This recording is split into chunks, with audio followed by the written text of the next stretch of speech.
El problema no es lo que consumía, es desde dónde lo consumía, por qué lo consumía, y empecé a ver que no era una diversión, que más bien era tapar.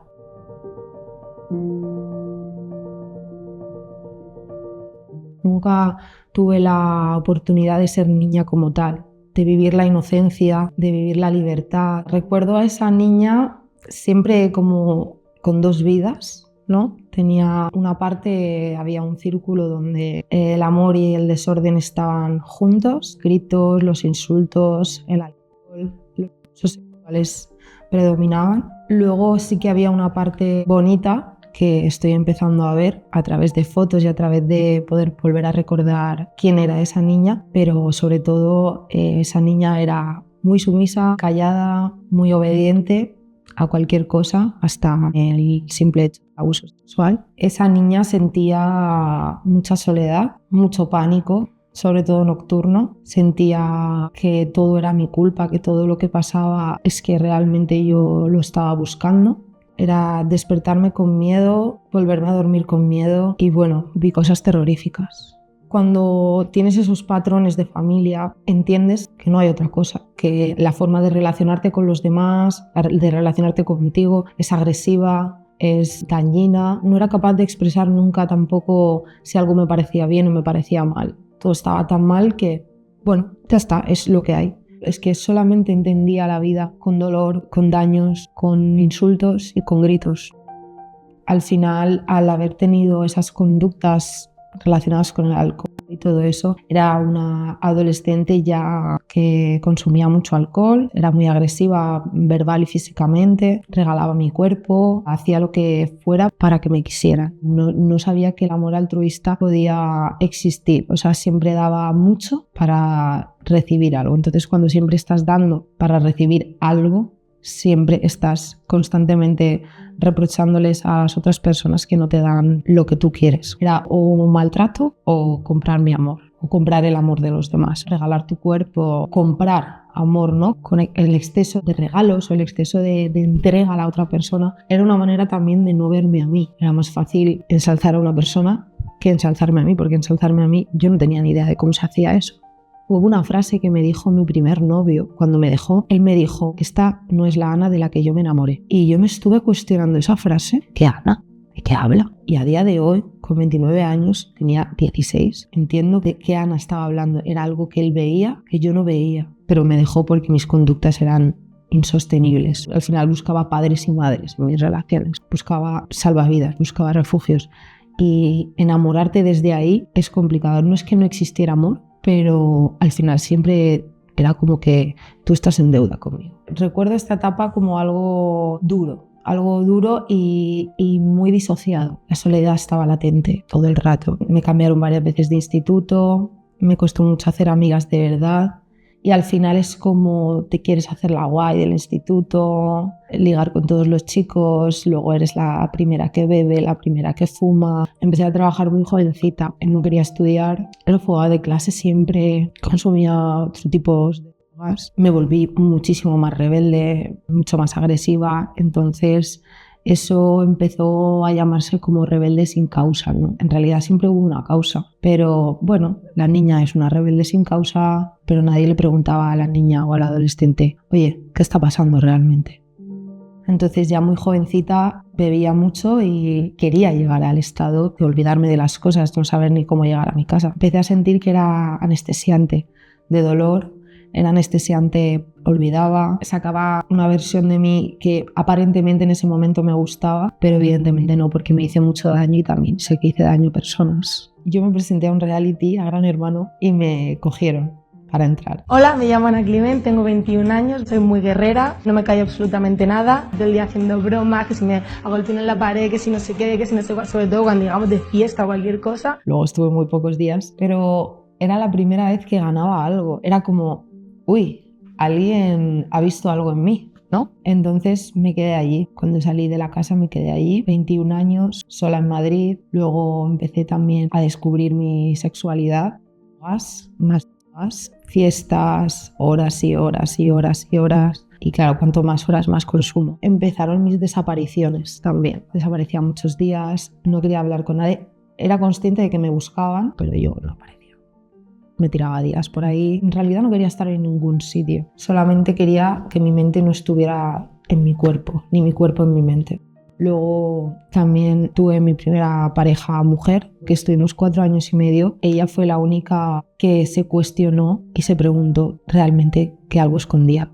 Gracias a ella pude verbalizar por primera vez que había sido abusada de niña muchos años. Fue la persona que lo descubrió, que de verdad se preocupó. Fue la única que de verdad rascó dentro. Fue muy duro estar sin ella porque todo mi mundo lo centré en ella y también me equivoqué mucho. También le hice daño en ese sentido. Es que ella fue...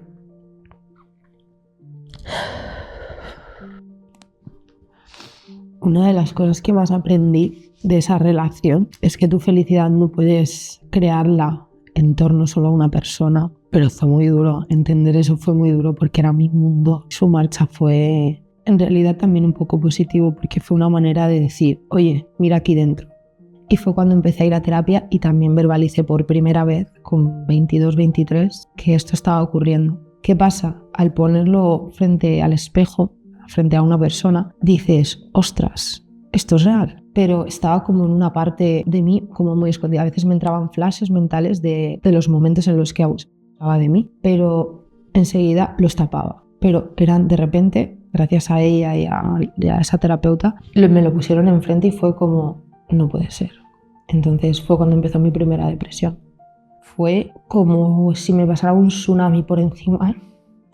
Fue como el abismo, o sea, la nada. No podía mirarme al espejo, me alejé de mis amigas. Era la soledad más terrorífica que he vivido en mi vida. Cuanto más iba a terapia y más abría la herida y más indagaba en la niñez, en todos esos patrones, más me dolía. Y yo decía, más dolor, más consumo. Es que no salía del sofá o de la cama. Iba a trabajar, volvía y me tumbaba. Y fumaba, y bebía, y fumaba. Y bebía. Empecé a entender que toda esa agresividad, toda esa impulsividad, todo ese ser guay, en realidad era dolor. El problema no es lo que consumía, es desde dónde lo consumía, por qué lo consumía, y empecé a ver que no era una diversión, que más bien era tapar, era lo que me salvaba. Tener la mente completamente nublada me hizo estar viva. No sé cómo hubieran pasado todos esos años de mi vida si yo no hubiera huido de lo que realmente me estaba pasando, de lo que me pasó en su momento. Siempre buscaba salvavidas externos. Si no era una pareja, era el consumo. Si no era el consumo, era, no sé, todo el rato buscar fuera.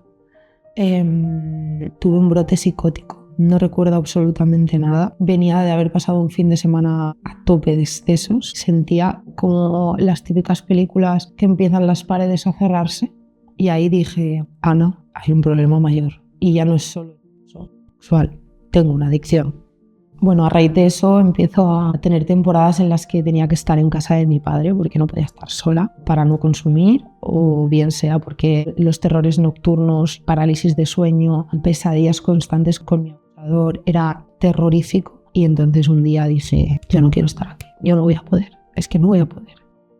Me tomé muchas pastillas y no me despertaba. Pensaba que no iba a ser capaz de sostener tanto dolor y tanta invalidación y tanto sientes asco por ti misma, te sientes tan arrepentida, sientes culpa, sientes que no vales para nada. Y digo, ¿y yo qué hago aquí? No valgo para nadie ni para nada. Tampoco veía todo el apoyo que tenía a mi alrededor, que era mucho, pero yo no quería estar aquí. No. Y el hecho de también ese primer intento fue porque meses antes ya había denunciado. Al haber denunciado es como decir, vale, esto es más real aún, ¿no? En ese momento me acompañó una persona también muy importante en mi vida a denunciar, que bueno, pues por circunstancias de la vida no salió bien esa relación, pero ella también me ayudó mucho. Pues eso, me acompañó a denunciar, no me dejó sola en ningún momento. Lo que pasa es que ella vivía lejos y pues todavía tenía un poco de dependencia emocional. Entonces cuando lo dejé con esa persona, entre que lo dejé con, vamos a llamarlo, entre más desamor, tener que estar aislada en casa de mi padre otra vez es como volver a los inicios, recordar que en esa casa también me sentía sola, pero no porque mi padre me dejara sola, sino porque es que el secreto te hace sentir soledad. Así que eso fue, por así decirlo, la primera vez que que intenté quitarme la vida. Hubo un segundo intento, pero esta vez porque claro, ya no consumía, pero de repente me entraba un brote y era como muy fuerte, ¿no? ¡Pum! Otra vez. Entonces volvía a la casilla de salida. Y sobre todo, que está completamente normalizado, ¿no?, en la sociedad. Entonces hubo un segundo intento, pero esta vez no quería morirme, quería irme un ratito. Quería irme y volver. Fue con automedicación, o sea, me automediqué a saco. Entonces fue ahí cuando yo se lo verbalizo a la psiquiatra de la seguridad social. Me dijeron si quería entrar a un centro de día de terapia interfamiliar. Al principio, cuando escuchas la palabra centro, medicación, muchos días a la semana terapias grupales, dices, madre mía, ¿no? ¿Cómo he llegado hasta aquí? Pero hubo un clic en mi cabeza que también al alejarme del círculo que no me validaba, al ponerme en mi lugar, empezar a darme mi sitio, aprender a estar sola, había que traspasar el dolor sin ningún tipo de o de distracciones o de amores también, ¿no? Entonces, bueno, ingresé en el centro de día y ahí empezó el verdadero cambio. Una cosa importante que me está enseñando el centro también es a ponerme yo y el proceso por encima de todo. Que tú vales más que ese, bueno, por un día no pasa nada. No, por encima de todo está mi salud y está el saber que valgo más que eso, que el consumo, que... Es que yo solo me reconocía a través del trauma. Todos los terapeutas que he tenido y el centro incluso, ¿no? Pues te lo ponen en el espejo y te dicen, oye, mírate, ¿no? Vales más que todo eso. Lo verbalizo con palabras, pero es una cosa que conlleva muchos años, mucho tiempo. Integrarlo dentro de ti es equivocarte también muchas veces. Darme el beneficio de equivocarme, de dejar de castigarme y darte 1000 veces la vuelta. Te das la vuelta y dices, otra vez he caído. Y te das la vuelta y otra vez he caído. Pero para adelante. No sentirme culpable por poner límites. Saber en qué momento y dónde quiero estar es también una parte súper importante y muy difícil de entender cuando has dicho sí a todo. Cuando has dicho sí a todo, ir literalmente a todo, luego la gente es como, no te cree. Pero ahora, gracias a la terapia, me da igual quién me crea o no me crea. Yo sé lo que estoy haciendo yo y con eso es suficiente. Sigo en un proceso de recuperación, estar en la terapia grupal con mujeres de diferentes edades, donde le han pasado cosas o han sufrido ellas o sus hijas algún tipo de abuso o maltrato, te hace ver qué oscuro es todo eso, pero a la vez un cierto alivio de decir, no estoy sola, es que ahora la adulta puede mirar a la niña, aunque la niña muchas veces todavía chilla de dolor. Hay una frase que leí no hace mucho que decía que si miras hacia afuera sueñas y si miras hacia adentro despiertas. Y el despertar de dentro es lo que te va a hacer que de manera inconsciente el camino te va a guiar. O sea, ya no es que guíes tú el camino, es que te va guiando porque te va saliendo. Entonces mirar dentro, muy dentro, por mucho que cueste, no buscar culpables fuera, aunque los haya. Decir, bueno, pues como esta ha sido mi vida, esta va a ser para siempre. Es difícil verlo, pero creo que es importante validarte y decir, oye, yo puedo tener una vida mejor.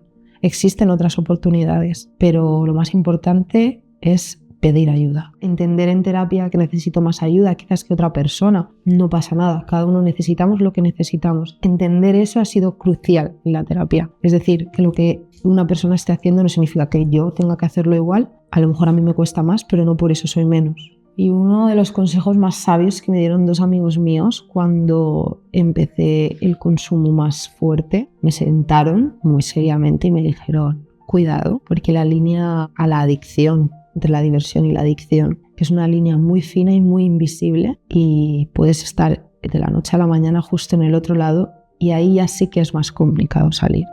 Al final mi cuerpo, aunque haya sido dañado, es lo que me ha hecho vivir todas las experiencias que he vivido y las que me quedan por vivir. Puedo hacer y crear una vida mejor, más sana y mucho más feliz, que gracias a mi cuerpo, aunque muchas veces lo haya maltratado y me lo hayan maltratado, ahora es mío, no es de nadie más, solo mío.